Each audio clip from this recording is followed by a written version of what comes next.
सहरसा से खगड़िया तक चल हमरे पावर छिए रे पूर्णिया के गाँव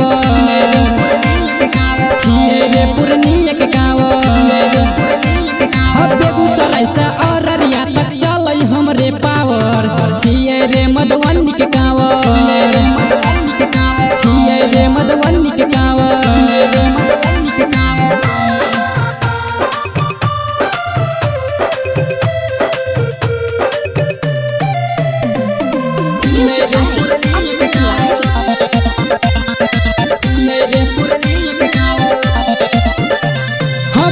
बोलबम कही के जब लगबै छै रे नारा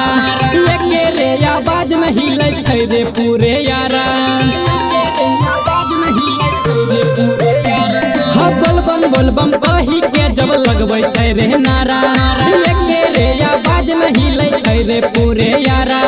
देखै खातिर कांवरिया के जम छै पूरा शहर छिए रे सुपौल के गाँव छिए रे सुपौल के गाँव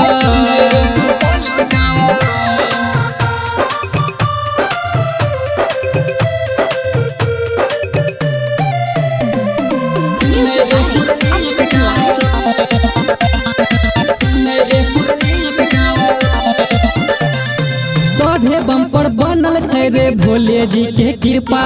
जहाँ देखे वही चले बम के सगरो चर्चा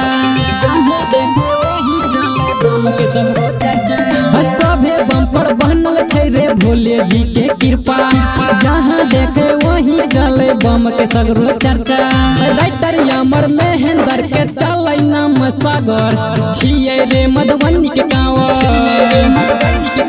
छिए रे दरभंगा के गाँव अंगिका रिकॉर्डिंग स्टूडियो रुपौली पूर्णिया बिहार।